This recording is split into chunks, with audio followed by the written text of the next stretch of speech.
So hello everyone and welcome to the Omniverse guide. और आज हम इस वीडियो में बात करने वाले हैं स्पाइडरमैन ब्रांड न्यू डे से related character development, theories, comic book stories और भी बहुत कुछ। फॉर एग्जांपल, क्या जीन ग्रे इसी अर्थ से थी और बिना लोरी के हल्क इतनी आसानी से शांत कैसे हो गया?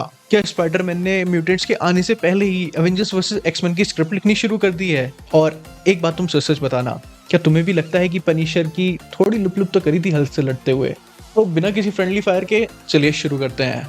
मूवी की स्टार्टिंग पीटर पार्कर के साथ ही होती है। वो नो वे होम के बाद में इतना भी गरीब नहीं है जितना हम लोगों ने सोचा था, और जिस हिसाब से ये एआई अपने ईवी को यूज कर रहा है और भाई के पास ऑलरेडी 3D प्रिंटर है, अपने सूट को एनहांस कर रहा है और एक अपने टॉप फ्लोर वाले फ्लैट में रह रहा है, तो मेरे को तो ये लग रहा है कि उल्टा टोनी स्टार्क अपनी वसीयत इसी के नाम लिख के चला गया है। पीटर पार्कर से आगे बढ़े तो यहाँ पे एमजे और नेड पुरानी मूवीज से रिटर्न कर रहे हैं, जो एमआईटी में अपनी 4 साल की डिग्री पूरी करके आ चुके हैं। और हाँ, लेकिन इनके पास अभी जॉब्स नहीं है और ये लोग अभी जॉब्स ढूंढ रहे हैं। जॉब तो खैर पीटर पार्कर के पास भी नहीं है, भाई वो कैसे अफोर्ड कर रहा है ये सारी चीजें। हाँ, माना उसे न्यूयॉर्क की मिली है, बट स्टिल। खैर, अगर इससे आगे बढ़े तो इस मूवी में 2 और मेन कैरेक्टर्स हैं जो इस मूवी को लिटरली कैरी कर रहे हैं। वो है पनिशर और जीन ग्रे। हाँ, सेडी सिंह फाइनली जीन ग्रे निकली, और जीन ग्रे की पावर्स भाई क्या ही दिखाई हैं। मतलब इसके बारे में प्रोफेसर चार्ल्स एक्जेवियर के बाद जीन ग्रे को कंट्रोल सिखाने के अलावा तो और कुछ नहीं बचने वाला, क्योंकि जो काम यहाँ पे जीन ग्रे कर रही है उसके लिए प्रोफेसर एक्स को खुद सेरेब्रो की जरूरत पड़ती है, और हो ना हो वो भी यहाँ पे इंट्रोड्यूस किया जा चुका है। क्योंकि अगर बात यूनिवर्सल इनहिबिटर की हो या फिर वो कंटेनर जिसके अंदर जीन ग्रे को रखा गया था, जीन ग्रे से पहले उसकी बहन सहरा को रखा गया था, तो ये सब पहले से एस्टेब्लिशमेंट है म्यूटेंट सागा का। क्योंकि तुम खुद देखो, अगर जीन ग्रे आ चुकी है तो बाकी के म्यूटेंट्स कहाँ हैं? एक्समैन कहाँ है? अच्छा, तुम्हें एक फन फैक्ट बताता हूँ। डेडपुल 2 में जो तुमने ट्रेलर देखा था जॉश ब्रॉलिन वाला, वो एक्चुअली में बेटा है जीन ग्रे का, और इसके पापा है स्कॉट समर्स यानी कि साइक्लॉप्स। ठीक है, और इन दोनों के बीच में कबाब में हड्डी बनता है अपना वुल्वरीन, और ये पूरा मैटर होगा चार्ल्स जेवियर के मैंशन में, जिसके लिए चार्ल्स जेवियर के साथ साथ मैग्नीटो का भी होना बहुत ज्यादा जरूरी है। और क्योंकि हमने अभी तक एमसीयू में म्यूटेंट्स के बारे में कुछ भी नहीं सुना है, मतलब अगर मिस मार्वल और नमोर को इग्नोर कर दिया जाए, तो जीन ग्रे टेक्निकली यहाँ पे पहली म्यूटेंट होने वाली है। जिसकी वजह से ये सवाल तो उठता है कि क्या जीन ग्रे इसी यूनिवर्स की है? अगर हाँ, तो बाकी के म्यूटेंट्स कहाँ हैं? और अगर नहीं, तो भाई मैं तुम्हें याद दिलाना चाहूंगा इल्यूमिनाटी वाले रीड रिचर्ड्स की एक बात, जो बताता है कि इस मल्टीवर्स को सिर्फ इनकर्जन ही तबाह कर सकते हैं, और इनकर्जन का मेन रीजन है मल्टीवर्सल में ट्रैवल करने वाले लोग। बाकी इनकर्जन पे तो हम आगे आने वाली वीडियो में डिटेल में बात करेंगे ही, तो उसके लिए चैनल को सब्सक्राइब कर लेना। बट यहाँ जीन ग्रे के अलावा पनिशर और हल्क भी हैं, जिनकी बैटल सीक्वेंस में दोबारा देखने के लिए पूरी मूवी भी दोबारा देखने जा सकता हूँ, जिसके लिए इन्होंने आसपास के प्रॉप्स का काफी ज्यादा अच्छे से इस्तेमाल किया है। अगर तुम्हारे को टॉम हॉलैंड की स्पाइडरमैन 1 याद हो, तो शॉकर का गॉन्टलेट वहां पे दिखाया गया था, जिससे टॉम हॉलैंड एक बस से टकरा गया था।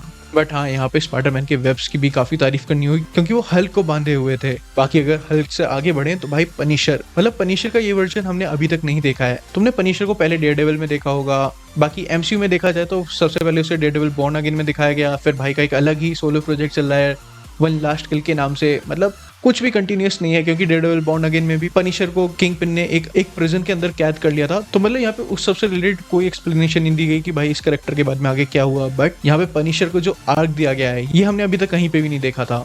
मतलब अब हमेशा पनिशर मारने से पहले 2 बार तो सोचा करेगा। इसके अलावा जो हमारे कुछ इंपॉर्टेंट कैरेक्टर्स थे वो थे हैंड निंजा और भाई इसका नाम क्या है, ट्रैमल टिलमैन। हाँ, मतलब डीओडीसी का जो हेड दिखाया है ट्रैमल टिलमैन। हैंड निंजा, अगर तुमने नेटफ्लिक्स वाला डेयरडेविल और डिफेंडर पूरा देखा है तो तुम्हारे को पता होगा कि भाई हैंड कितना पोटेंशियल कैरी करता है अपने साथ। कॉमिक्स की तो मैं बात ही नहीं कर रहा, कॉमिक्स पे तो कभी फुर्सत से चर्चा करेंगे, बट हैंड निंजास को ऐसे कंट्रोल करना और ऊपर से उनका फाइटिंग स्टाइल भाई एक नंबर। और पूरी मूवी में इसकी कोई डायरेक्ट एक्सप्लेनेशन तो नहीं दी गई है, बट जो टेलीपैथी वाली पावर्स गेन करने के लिए एक्सपेरिमेंट जीन ग्रे पे परफॉर्म किए जा रहे थे, वही उसकी बहन सारा पे भी परफॉर्म किए गए थे। तो ये इनडायरेक्ट एक्सप्लेनेशन मान सकते हो कि उसी टेलीपैथी की हेल्प से डीओडीसी हैंड निंजास को भी कंट्रोल कर रहा था। बाकी अगर टर्मल टिलमैन के बारे में और बात करें तो ये इकलौता ऐसा बंदा है जिसकी वजह से पूरी कॉमिक्स में ह्यूमंस और म्यूटेंट्स के बीच में इतनी हेट है, और यहाँ पे भी वो सेम काम करने के लिए निकल चुका है। मतलब एक तो भाई मूवी के एंड में फरार है, प्लस उसको इनहिबिटर वाला आइडिया भी पता चल चुका है, जो कि स्पाइडरमैन ने खुद प्लेट में परोस के उसको दिया था। मतलब इन इनहिबिटर कॉलर्स की वजह से ही मतलब आगे जाके कॉलर में ट्रांसफॉर्म हो जाते हैं। एक्समैन ह्यूमन से अपनी आजादी के लिए लड़ते हैं, और ये लड़ाई कितनी ज्यादा ब्रूटल हो जाएगी ये तुम डूम्सडे में देखना, जब डूम ऐसे हाथ ऊपर करके सभी सेंटिनल्स को एक बार फिर से जिंदा करेगा। इसके बाद अगर बात करें नेड और एमजे की, तो मैं बस यही कहना चाहूंगा कि भाई लौंडे नहीं भूलते, फिर चाहे वो प्यार हो या यार, क्योंकि पीटर ना एमजे को भूला था और नेड भाई बस एक ही हैंडशेक में अपने पुराने दोस्त को वापस पहचान गया। उनकी फ्रेंडशिप को मैजिक भी अलग नहीं कर पाया, बट जीन ग्रे ने एमजे के साथ जो किया भाई, मतलब मेरे थिएटर में लोग शॉक में थे कि भाई पीटर के साथ ये क्या हो गया। अब इस सब के बाद सभी कैरेक्टर्स अपनी अपनी आर्क में आगे बढ़ जाएंगे। जैसे जीन जाएगी बाकी के म्यूटेंट्स को ढूंढने के लिए, स्पाइडरमैन अपने दोस्तों के साथ वापस आ चुका है और पनिशर जाएगा कैरन के पास क्योंकि डेडविल जेल में है ना।